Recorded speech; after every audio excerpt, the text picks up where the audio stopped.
Hi, everyone. I'm Bloomberg television anchor Scarlet Fu. We are kicking off the 6th season of Cornell Tech at Bloomberg, our speaker series. And of course, we're doing it virtually. I want to give a shout out, first of all, to our regulars. We have missed you. We hope that you are staying safe, you're healthy, and you're doing well under these difficult circumstances. We look forward to seeing you in person once again sometime soon. Now, for those of you who are in our online audience who are new to Cornell Tech at Bloomberg, welcome. We hope you enjoy what you see here. Just to give you a little bit of background, since late 2015, we've been sitting down with leading figures in the global technology world, entrepreneurs, innovators, thought leaders, for conversations to gain new insights and to raise some compelling questions. All of our prior episodes are available to all of you. It's on video on the Inside Bloomberg page on YouTube or at the Cornell Tech at Bloomberg podcast on all major platforms. Now, in this edition of our series, we are joined by Etsy CEO Josh Silverman. Josh was appointed to Etsy's board of directors in 2016, and he was named CEO in 2017. Over the course of his 2-decade-plus career, he has held leadership roles at Evite, Evite, of course, the modern variation of Invite, and Skype. Josh, welcome, and thank you so much for joining us today. Thank you for having me. Now, on our agenda, we'll talk about killer features, how to be a good citizen and a profitable business, and everything you ever want to know about masks. Josh, first of all, I just want to get a little background here. Tell us where you're joining us from, because I know Etsy has this incredible headquarters in Brooklyn with a lot of greenery, but it looks like even that is too much greenery for Etsy in Brooklyn. Yeah, we do have a beautiful headquarters, which is very environmentally sustainable and full of green space, but we didn't feel it was safe to have our employees in at this time. So we actually shut down all of our offices globally at the very beginning of March and have all been working from home since then. So I'm in Litchfield County, Connecticut, which is a fairly rural part of Connecticut. Well, I'm sure you look forward to the day when you can see your colleagues at the headquarters.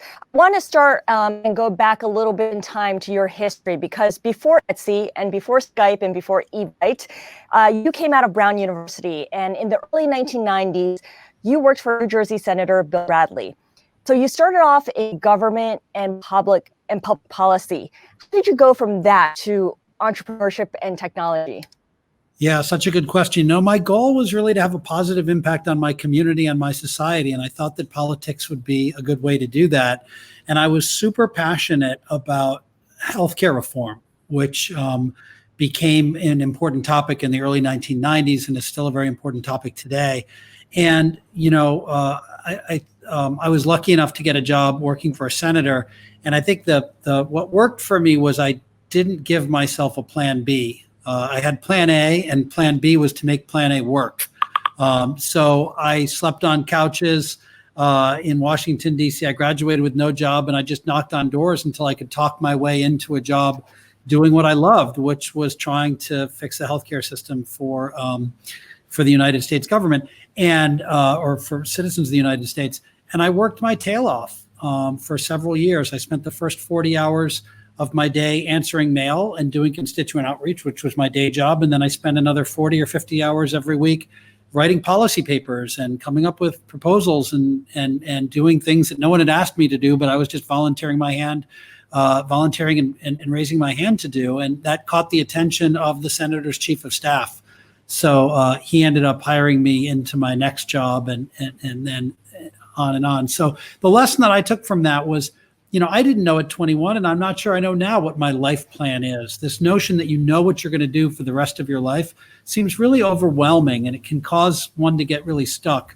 For me, a goal that is maybe 3 to 4 years out, what do I feel would be a great accomplishment over the next 3 to 4 years that would have me doing something I believe has purpose, that would have me learning skills that are transferable and working with great people?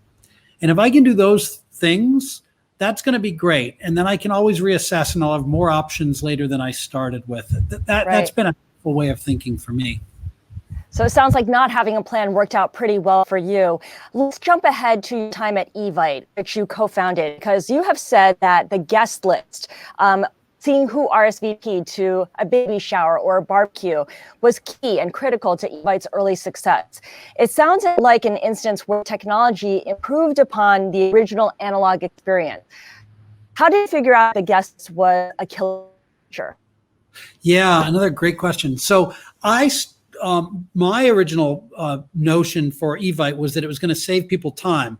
I was working, I graduated from business school and I had this job at a company and I was again working 80 or 90 hours a week. And so I had time at 8 o'clock on Friday night to go to dinner, but I had no time during the week to plan that dinner. And I thought that was something that everyone needed. And so this sort of time-saving utility. And so we launched Evite and we, started to get people out there using it. And I went and talked with every single person who sent an Evite in the early days. And what I heard them say was, I love the who's coming list and blah and blah. And blah could be any of 50 features. But the first thing everyone said was, I love the who's coming list. And so what the team and I, what we took from that was we're giving people something that they never could get before. And that's who's going to come to the event before I commit my night. If you ask me, do you want to come over for dinner on Friday? What I really want to know is who else is coming. But that's not okay to ask, right? I don't care what you're serving. I don't care what the decorations are. But, I want to know, is my ex-girlfriend going to be there or is, whatever. And that was never cool to ask in the past. And so Evite did give you something that you couldn't get any other way. And understanding that and making that the center of the experience was incredibly important. And in fact, after Evite launched, we had a whole bunch of copycats. And they all thought that it was about pretty invitations. And it wasn't about pretty invitations. In fact, the kinds of people that were using Evite in 1999 were not the kinds of people who cared about pretty invitations. I mean, when we go back to that time, many people had a dial-up internet access. A lot of people didn't even email. And so you were a little geeky if you were using Evite. So it was mostly men, and it was mostly people who were not precious about what the thing looked like. They just wanted to connect a lot of people often.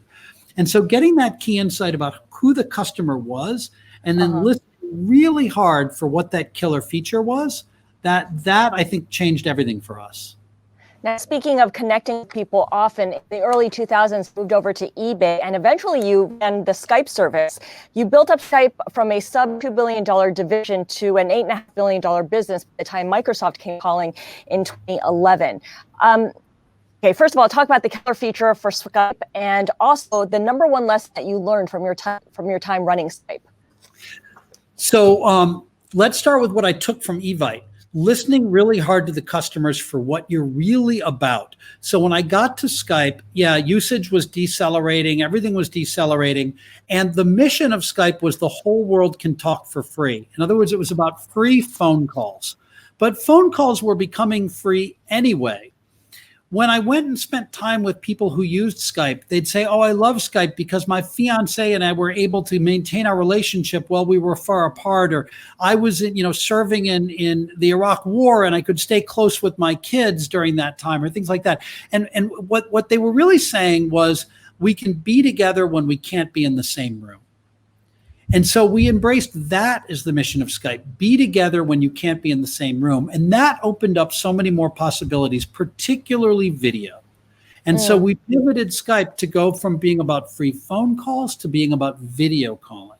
And again, if you look at timing, where our customers at in their life cycle, this is now 2008 and 2009. The iPhone had just been launched. And many laptops were now shipping with a webcam built in and speakers and a microphone built in. So suddenly you can use video in a way that you couldn't have even 2 or 3 years prior. So we really leaned into video as the main killer app of Skype, and that gave it a whole second life.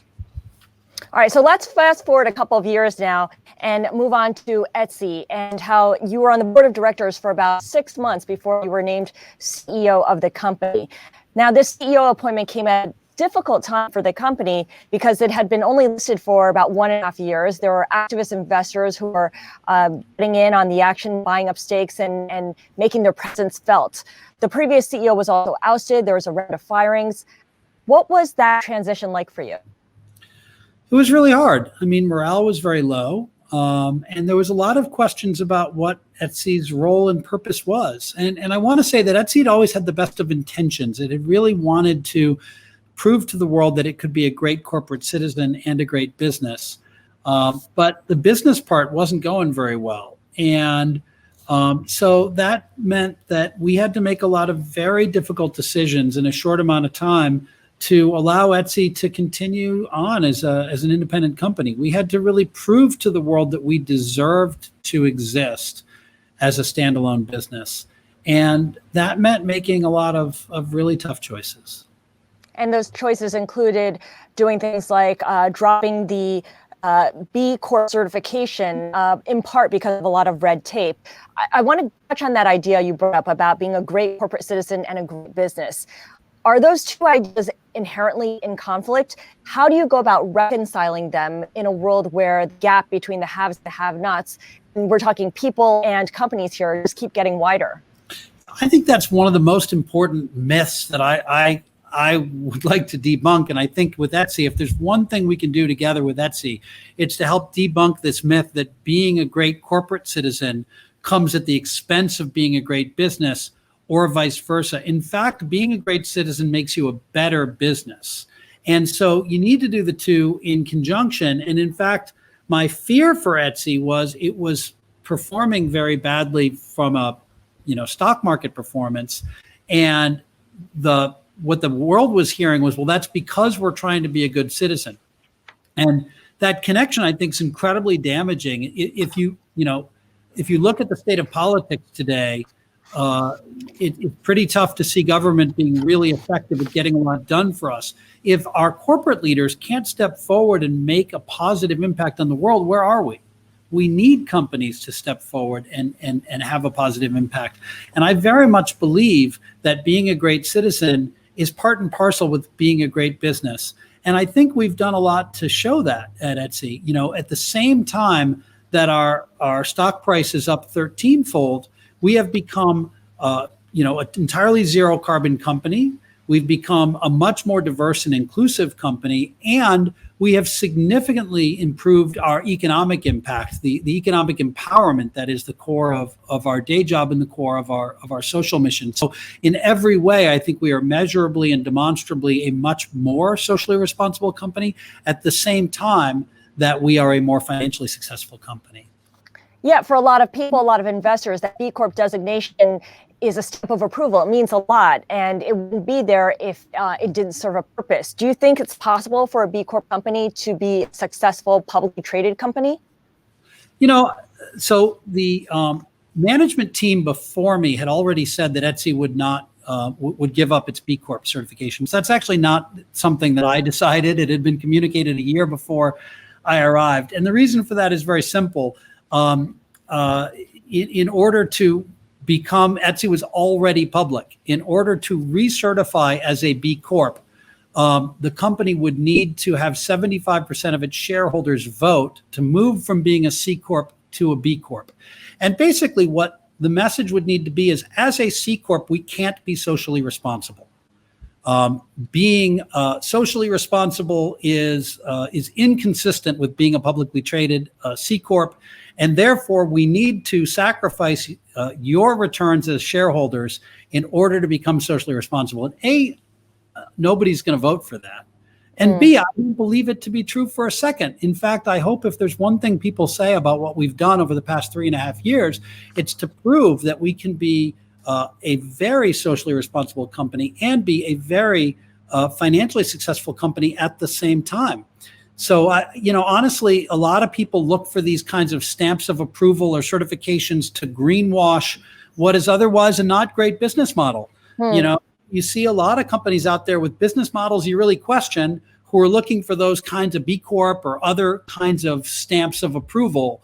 And in fact, Etsy's day job is a great day job. We give over 3 million sellers a chance to earn a living. And without Etsy, I think they would have a much harder time earning a living and finding a place for themselves in the world. So we take that mission really seriously, and we think we can do it with zero carbon footprint, right. And we think we can do it with an unusually diverse and inclusive workforce. And so I I see nothing holding us back as a publicly traded company. What I do think is important is that we're very clear about how we should be held accountable. Yeah. Where are we to focus on making the world a better place? And then we actually are very transparent. We have outside auditors come and audit our data, and then we publish our data. They publish data about what they find about us, and the world can hold us accountable.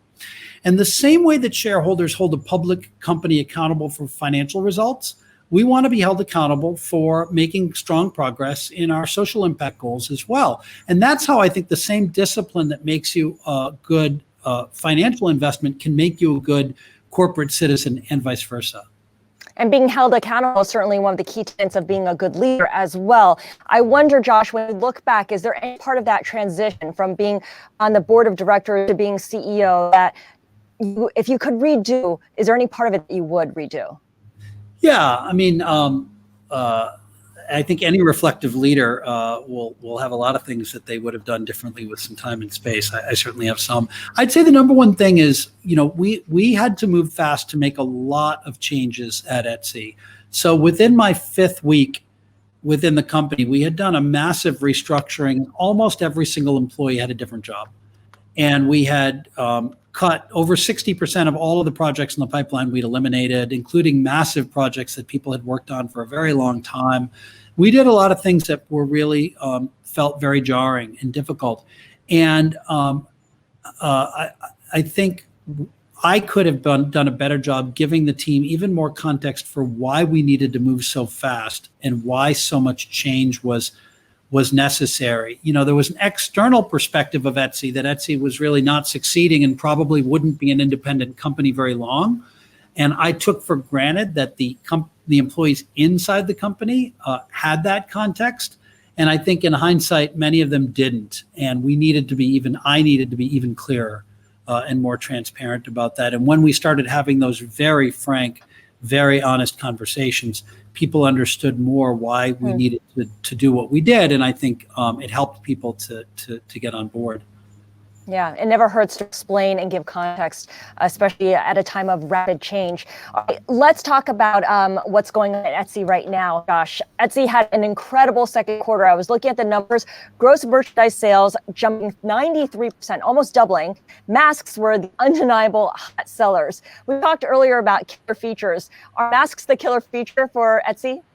Well, I mean, if you put aside masks, Etsy grew 97% year over year last quarter.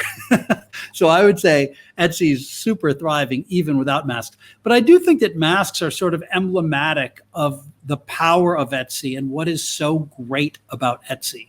We are living in a moment of national crisis, and the nation needs masks.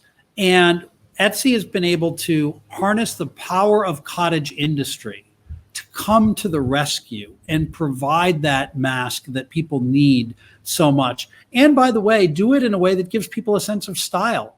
They've got lots of choice, things that are made just for them. And importantly, do it in a way that provides precious income to other small businesses. So when you're shopping on Etsy, you're supporting a small business, and people feel great about that. And lastly, doing it in a way that doesn't take PPE, proper medical gear, away from hospitals and other people who really need to have PPE. So that idea that we can leverage cottage industry to rise to the needs of everyday consumers, and in doing so, let consumers support their fellow citizens, I think is really what Etsy is in a nutshell. The other thing is, I think people really, in a world of mass consumerism where everyone is getting the same stuff ever cheaper that arrives in their door within an hour, and they've forgotten about it an hour after they've used it and they've thrown it away and it goes in a landfill, people I think are seeking to own fewer things,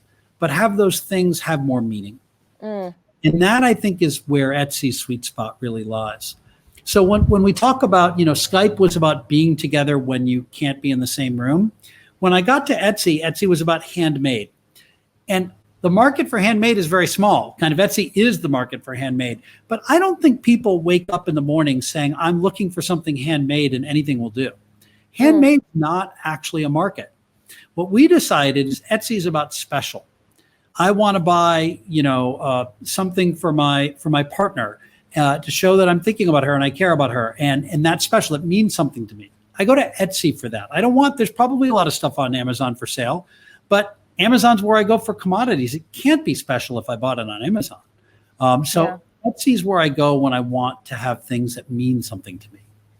So you touched on a couple of things that I want to kind of bring together, this virtuous circle of what Etsy can do and how it's about special. You put out a call to sellers to sew and to make masks en masse. Walk us through how that happened. I mean, obviously, there was a time where the government was not telling us to wear masks because of a concern that it would take away from PPE for frontline workers. You went ahead and made a decision that turned out to work out really well for your customers, for your sellers, and for Etsy. Yeah, I mean, it was crazy. I woke up on April 2nd. My whole team and I woke up on April 2nd to find that sales on Etsy had exploded. Overnight, they had exploded. And by 8 o'clock in the morning, I'm on Slack with my team diagnosing what's going on. And it turns out that the CDC had changed its guidance in the United States to recommend masks. And all of a sudden, we'd seen this insane geyser of demand for masks. And when you search for masks on Etsy, what you saw at that time were mostly Halloween masks and face cream. Because for the entire history of Etsy, if you searched for masks, that's almost certainly what you were looking for. And so we had to make a decision. Are we going to have an all hands on deck and have a large part of the team, divert their attention away from their roadmap to go focus on masks, which might only last for 3 days or a week? We thought maybe this will last for 2 weeks. Or should we just have people stay the course and not get distracted? But it felt like masks were, again, so emblematic of the Etsy brand that it made sense for us to embrace this moment. And so we diverted a lot of time and attention. The search engine team had to really rework how the search engine worked. And the marketing team had to reach out and start to market masks and particularly get sellers on board. And so we sent out communications to our sellers saying, effectively calling all sellers, please start making masks. If you have a sewing machine, please start making masks. And we included a link to information on what the pattern should look like for a mask, what types of fabrics you can use for masks, and what you are and aren't allowed to say about masks. For example, you're not allowed to say that they protect you from COVID because we're not sure that they do. So we're not going to make any false medical claims.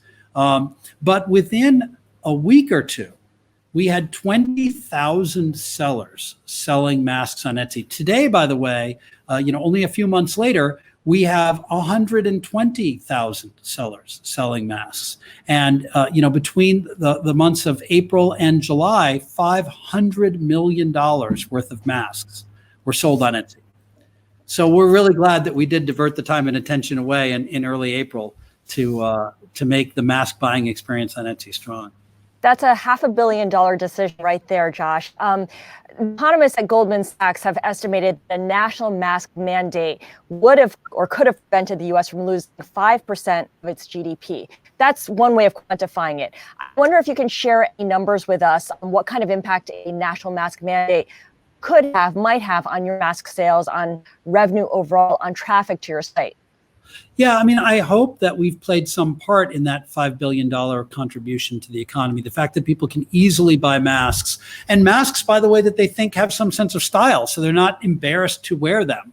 I think that's part of this as well. I hope that it's played some role in that. As I said, there's been $500 million of sales of masks on Etsy. And what that means is $500 million of income to 120,000 sellers. And those sellers, by the way, are buying supplies like cloth and elastic, and then they're spending money as well. And so that's also very helpful to the US economy. So we feel really good about all of those contributions that Etsy's been making to the economy.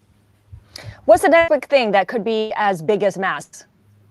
It's so hard to say. So for example, in the month of June, bread all of a sudden blew up on Etsy. It was hard to find fresh baked bread in the stores, and a lot of people were starting to make bread in their own home. And so they wanted things like yeast mixes. And lo and behold, people who have artisanal yeast cultures and who make bread and baked goods started selling on Etsy, and it became a really big category. And so it's been very difficult for us to predict trends, but the creativity of the entrepreneurs on Etsy is amazing. And they are so quick to adapt to consumer demands. They literally do it in hours. And when you compare that with traditional retail has people that are hired to think, what do I think is going to be the next trend 6 months from now? And then they've got to call up suppliers, order supplies, buy those, stock those in the warehouse, and hope that they guessed right. On Etsy, people show up and just start typing in keywords for things that they're interested in buying.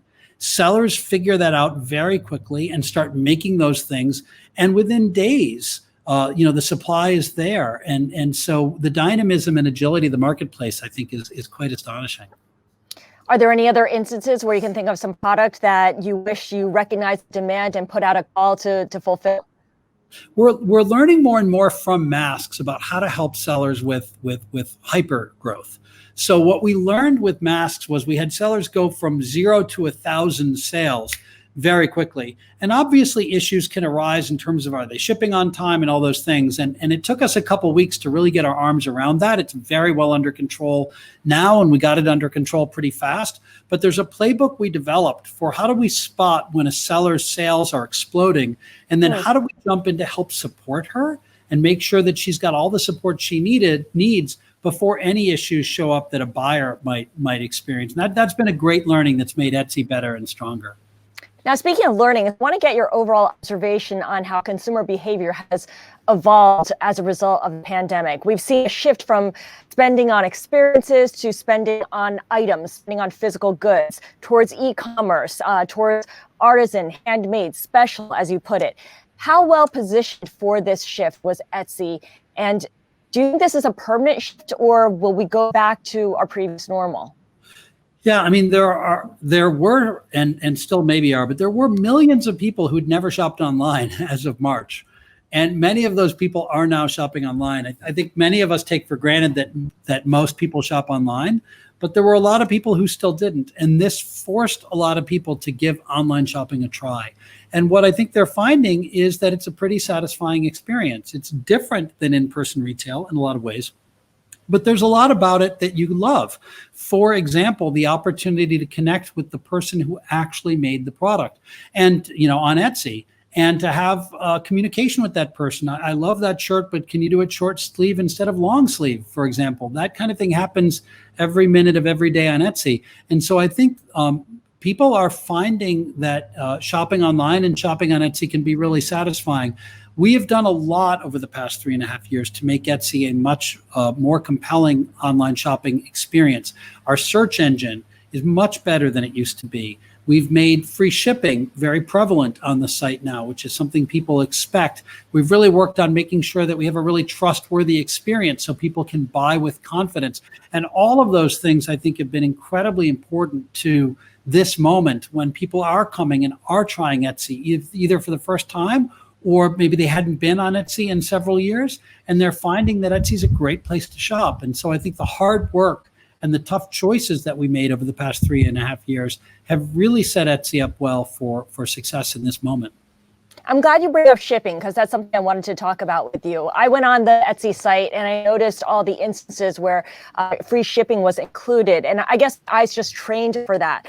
How much of a deal breaker is lack of free shipping?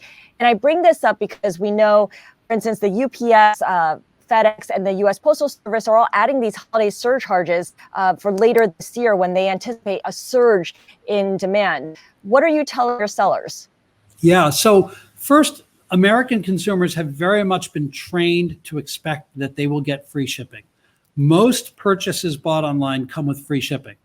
Second, there's no such thing as free shipping.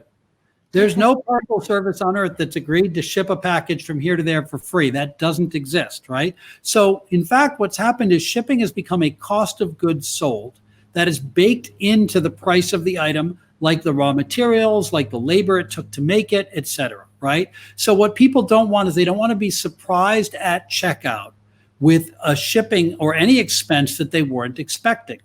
And so what we've done is we've trained our sellers to incorporate the cost of shipping into the item price so that they don't surprise buyers at checkout. And that has really helped to make Etsy a more trustworthy experience, more aligned with what consumers are seeing elsewhere. So the cost of shipping still very much matters, whether it's, whether people call it free shipping or not. And therefore, if postal services raise their prices, that does increase cost to consumers, and budgets are tight these days. And so, we believe that the U.S. Postal Service is critical infrastructure in the United States that is so important to supporting industry, which means supporting jobs, supporting small business people like the people who sell on Etsy. So we're lobbying very hard in Congress to make sure that the U.S. Postal Service is supported by our government, because there's a lot at stake there. Are there any steps that you're taking in the meantime for Etsy sellers who do rely on the Postal Service? I mean, can you offer them or recommend workarounds or any steps to accommodate the funding issues that we're currently seeing? Absolutely. So we offer a shipping label solution where we take all of the demand from all of our sellers and bulk purchase shipping labels with places like the U.S. Postal Service and Royal Mail, so that our sellers get very good pricing, so they can benefit from the sort of the scale of the community. That's first, and that's very important. They also get the convenience of being able to just press a button and print a label and put it on the box, and also be able to put it on their porch and not have to have direct face-to-face interaction with the post office, for example. We are talking to them about shipping times, and we're actually able to track shipping times and make sure that we understand how long it will take for a package to arrive and set buyers' expectations automatically. And in fact, we don't even need to communicate with our sellers. We get data about how long it's taking on average for a package to arrive, and we can set the expectations with the buyers to make sure that buyers aren't disappointed. Yeah, there's a theme that comes up again and again, which is you don't want to surprise your buyers. You want to make sure that they are aware of what's involved here. Let's go back to your sellers, because you talked earlier about she and her every time you mentioned a seller. Give us a demographic of your average seller and how that's changed since the pandemic began. Yeah, over 85% of our sellers are women. And so we tend to use the female pronoun mostly at Etsy. We do have a lot of great male sellers too, and we don't want to forget them. But over 85% of our sellers are women. 91% are businesses of one, and they can run a global business from their living room or their garage. And Etsy is the easiest way for an entrepreneur to start a business. You don't need to rent retail space. You don't need to invest in a lot of inventory. For 20 cents, which is the cost of listing an item on Etsy, and creative passion, you can get a global business up and running. People were furloughed, of course, during the pandemic or lost their job, and many of them haven't been able to get that job back. Are you seeing a lot more people turn to selling items on Etsy to make up for lost income, to supplement their income? I just wonder if you could share some insights that you gathered on this. Yes, we have seen a real growth in new sellers on Etsy. We added about twice as many new sellers in the second quarter of 2020 as we added in the second quarter of 2019. And a lot of those are people who had a retail store. For example, Jean the baker, who has a bakery in Florida, and it's been a very successful, thriving bakery, which he had to shut down due to COVID. And so he went on Google and searched for where can I sell things online, and found Etsy. And he opened up an Etsy shop, and that Etsy shop has really thrived. And he's someone who sells yeast cultures, for example, and homemade bread. And he's had thriving sales and been able to keep his employees going and busy and earn good income for himself and his team. But I think as importantly, when he had a retail shop in Miami, he could serve whoever lived within a few blocks of his store. All of a sudden, he's reaching a global audience of people that are really passionate about bread making. And they want to know about why he did his yeast culture the way he did. And they want to trade recipes.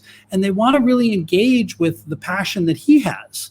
And I think that is also very satisfying for him and for the people who buy from him. So I think we are seeing a lot of people move online, and we're seeing a lot of people discover some of the real benefits and joys of it that go beyond just the economic benefits. When I was looking through the Etsy page, I noticed that under editor's pick, there was a Blackowned Etsy shop feature, and it offers all kinds of items made by a certain group of sellers. Can you explain whether that was a result of what we'd seen this spring, or is it something that you had on offer for a while now? Yeah, great question. So that's actually the Black-owned shops highlight is something which we've been doing for the past several years in honor of Black History Month. And if I can roll the tape back even further, when I first joined Etsy, I talked about making hard choices and asking the team to focus. And we did that in every area of the business. What are the fewest things we need to do to succeed? And we did that in corporate social responsibility, just like we did that in other areas of the business. And so instead of trying to fix every problem in society, we said, let's pick a very few and let's really lean hard into trying to contribute to positive outcomes in those areas. And diversity and inclusion was one of them. So since 2017, we've been very focused on that area, and embracing Black History Month and highlighting Black sellers as part of Black History Month was part of that. So when the George Floyd, the terrible George Floyd murder happened, we had a lot of demand from buyers who wanted to support Black sellers. And fortunately, we already had from Black History Month a curated set of items that we could put forth, we could very quickly get and put out so that buyers had a place to go. And I'm happy to report that that's actually been the most popular curated collection. We have all kinds of curated collections on Etsy for all kinds of things, but the highlighted Black-owned shops that we ran over those important few weeks, actually the best-selling curated collection we've had. And what that means is there's a lot of buyers out there that really have been looking to support, specifically support Black sellers, and we're happy that we were able to rise to that moment. How do you vet sellers to make sure that there are no bad actors jumping on the bandwagon, no one trying to game the system, get in on this feature, this curated offer that you have? Yeah, another great question. And, we thought really hard about that. And we don't ask sellers to identify themselves. We don't ask for their race. And there's a lot of reasons why we don't want to ask for their race. And we don't want to be the arbiter of who's part of what community. That puts us in a very inappropriate position. So we thought hard about how are we going to deal with that. And that's where embracing community-led solutions has really helped. So Etsy has this concept of teams. Any seller can raise his or her hand and create a team. And that team can be about anything they want. People who make ceramics, or sellers in Portland, Oregon, or, kind of whatever you want. And we will provide them some tools for them to build community. So what we did is we supported some communities for Black-owned teams. And those teams can self-organize and self-police about membership within their community. And then we would go to those teams for recommendations on Black-owned shops. And so we really put the power in the hands of the community to support the community. So has there been an issue thus far? And if there hasn't, how will you go about resolving it? There hasn't been, and we really ask the teams to help us with that, because the last thing that we want at Etsy is to be judging, who's part of what community or part of what race. We know that can be very fraught. And so we'd rather let the teams and the communities themselves manage that. I think they're better positioned to do that. Got it. Some people might criticize that and say, though, that Etsy is trying to be just a platform and not, I don't want to say policing, but not playing a bigger role in ensuring that everyone sticks by the spirit of the rules. Would you respond to that? I would say the opposite. I would say that it's really fraught to try to look at someone and decide what their race is. We're all, very diverse communities out there, and people might surprise you. And so, us trying to judge just from external things what someone's race is just not appropriate. And so we think that the Black community is best positioned to organize teams and figure out and work together as a community and make sure that they have people in the community who really are members of the Black community and manage gaming. I think it's a more appropriate solution. All right, let's talk about tech platforms overall, because I want to get your thoughts on the influence and the outsized role that technology companies, particularly the biggest ones, play these days. We talked about Evite earlier. You were actually in the process of starting another company called Together when you found out about Evite, and you ended up joining Evite as a co-founder. So you went from being a potential competitor to a co-founder. That was back in the late 90s, 1998. Does that kind of let's join forces and build it together ethos still exist in the tech industry today, or are we just in a more cutthroat environment now? I hope it still does. And by the way, Alan Selena, I was so fortunate to find Alan Selena, and they're such incredible entrepreneurs. And together we made so much of a stronger team than we would have made apart. So I think all of our lives would have been very different if we hadn't joined forces together. And I feel really lucky to have been partnered with the two of them. But we're in a world where more and more power is held by very few tech companies, and it's harder and harder to compete with the very big companies in tech. And so I worry that the opportunity for small startups with a great idea and passion to come and build a customer base and get awareness, I think it is harder. And I think it's something that we should be paying attention to. Well, you studied public policy. You worked for Senator Bill Bradley. You were at Booz Hamilton for a couple of years, so you know how to be a management consultant. Put on that hat for us right now, Josh. What kind of government regulation do you think is coming for big tech, for Amazon, for Facebook, for those companies? It's hard for me to predict because there's policy and there's politics, and politics right now is really fraught. And so what will the government get its act together to do? I'm not sure. But I do think we need to make sure that we have a level playing field so that great ideas can come to the light and great entrepreneurs can succeed, which I think is important so customers can get benefits and keep getting innovation, and also so that everyone has economic opportunity, so that people can have a great idea and be able to launch that idea and build a business and succeed. I think it's important for many reasons. Now, you recently called out Amazon for its support of a California consumer protection bill. Explain why that bill would be bad for Etsy and for other e-commerce platforms. Yeah, there was a hole in the law where, if something goes wrong, there's an understanding of liability that the person who sold it to you is liable if the product malfunctions. And so in an online marketplace, what is the definition of a retailer? Is it Amazon or is it the individual merchant on Amazon, for example? And so there was a court case in California that settled that said if it looks like a duck and smells like a duck, it's a duck. So for Amazon picks the products, warehouses the products, ships the products in an Amazon box that arrives in an Amazon truck, and that in Amazon's case, it's a duck, it's a retailer, and that Amazon should be strictly liable for that. And so what Amazon did is it turned around and it took a bill that it wasn't supporting in California and threw its full force behind supporting this bill to say now every marketplace should be responsible, should be strictly liable for every single thing sold on its marketplace, meaning Etsy in particular and eBay should have the same burden that Amazon does. And of course, Etsy and eBay, if we were in that same court in California, the judge, we think, very likely would have ruled differently because we don't warehouse the products. We don't fulfill the products. We don't pick the products. We're very, very different than Amazon. We're truly peer-to-peer. But what Amazon is doing is saying, wow, this is mildly inconvenient for us, but it's so expensive and so difficult for a company like Etsy that it would be crushing to Etsy. So by embracing this law, we can put Etsy in a very, very difficult position and hurt the 3 million small businesses on Etsy that are trying to compete with Amazon. So I think this is really about making Amazon stronger on the backs of the small entrepreneurs. It sounds suspiciously like when Amazon was once opposed to states imposing sales tax on Amazon purchases, and then at some point turned around and embraced it completely. Exactly like that. I think even more dangerous because the costs of this in terms of just frivolous lawsuits, suddenly you've got a deep pocket to go after. So you can raise a frivolous lawsuit, which costs $50,000 or $100,000 to make go away, which times, thousands of frivolous lawsuits is a tremendous amount of expense, all of which would have to get passed along to the consumer. And again, right now, anyone can open a shop on Etsy for 20 cents.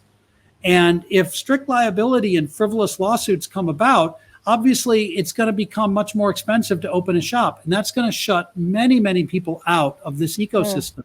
And we think that's terribly unfortunate. So this is much more nefarious, I think, even than the state taxes were.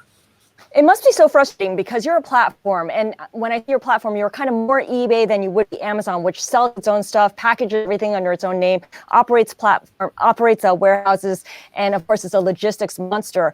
And it's frustrating to be defined, I'm sure, relative to eBay or Amazon. Yet at the same time, you've got Amazon kind of leading the way in terms of not writing the rules, but maybe guiding rule making in parts of the country. How frustrating is that for you? You know, they have a lot of power in a lot of areas. And I think the world wants alternatives to Amazon. I think the world is begging for alternatives to Amazon. So I think the fact that Amazon is pushing forward a bill like this at a time when there's so much scrutiny about their market power is, frankly, a little bit shocking. For all the entrepreneurs out there, those who are running their own small businesses and hope to build it up into something that is a viable company, at some point, a big tech company, an Amazon, an Alphabet, a Facebook might come knocking and offer to buy a business. What would you advise them? How would you advise them to proceed in order to make sure that they still keep virtue of their business, the mission behind it, without selling out completely, yet maybe getting some of the return on investment? Yeah, I mean, I don't want to second guess what's right for any given entrepreneur. And, you know, where are they in their life? What future do they see for their business? How much conviction do they have for their business? You know, a lot of people start businesses with very little and suddenly have an opportunity to, you know, to make a different life for themselves and their family. And that's what America's about. And, you know, my grandparents arrived in this country with, you know, very little education and no money, and worked in the sweatshops their life. And here I am just, you know, 2 generations later. So, you know, we want people to succeed. But what I would ask them is, you know, is this going to make your business stronger? Is there synergy here that you think is going to make your business better? And what are your personal goals? What do you want out of life? And is this going to help you to achieve your personal goals? It almost becomes an existential question in many ways. Josh, you sit on several boards, including Shake Shacks. Wonder if you could tell us what kind of best practices you share with these other companies, especially during the pandemic. Everyone's looking for ideas and for suggestions on how to get through this difficult period. What parts of Etsy's success do you think they can replicate? What parts of their success do you think you can borrow for Etsy? Well, I'll tell you what Randy, the CEO of Shake Shack, and we spend a lot of time talking about how do we support our team. You know, this is a time of tremendous emotional stress for all of the people who work with us for so many different reasons right now. It's the pandemic, the divisiveness of our politics, the economic frailty. And so making sure that our team has emotional support, that they have the resources they need to do their job. You know, we spend a lot of time brainstorming together about how do we make sure that we do that. And I think that's a critical topic for all leaders to be thinking about right now. Absolutely. Our final question to you, Josh Silverman. What is your favorite item that you've purchased in Etsy? I think it's my desk. I have this beautiful desk. So there was this General Electric factory in Indiana that used to have 100,000 employees, and it's now tragically defunct. But there's an Etsy seller that goes into that factory and cuts up the machine tools and turns it into furniture. And so I have this desk that's this beautiful steel structure with a glass tabletop that used to be a machining table. And I love it because it's beautiful, and I love it because of what it stands for in terms of reinvention and recreation. Yeah, it's got a great story behind it. Josh Silverman, I want to thank you. Josh Silverman is CEO of Etsy, for joining us and giving us some perspective here. I want to hand things over now to Leandra Elberger. She's a studio director at Cornell Tech, to give us our closing remarks. Thanks, Scarlet. My name is Leandra Elberger, and I'm the studio director at Cornell Tech. Special thanks to Josh Silverman and Scarlet, as well as our hosts, Bloomberg, Tech NYC, and Cornell Tech. A little bit about Cornell Tech for our new guests. Cornell Tech is Cornell University's groundbreaking campus for technology, research, and education in New York City, and most recently, virtually across the globe. We bring together the best minds and methods in computer science and engineering, along with business law and design, to build a better world. The studio is core to the academic experience at Cornell Tech and serves as the bridge between practical and academic work. Our students work in multidisciplinary teams across our 8 degree programs to develop digital solutions to real-world problems, hand in hand with companies, nonprofits, and government. I personally work with hundreds of these companies and organizations each year to engage with our students and pose industry challenges for them to work on. Today, we heard about how Etsy is able to build community, create opportunities for their sellers, and rapidly adjust to an increasingly unpredictable retail environment. The Cornell Tech at Bloomberg events are a really special opportunity for our entire community to learn from these experiences from industry, just as we do in the studio at Cornell Tech. If you'd like to learn more about Cornell Tech or the studio, please visit us at tech.cornell.edu or email us at studio@tech.cornell.edu. Thank you.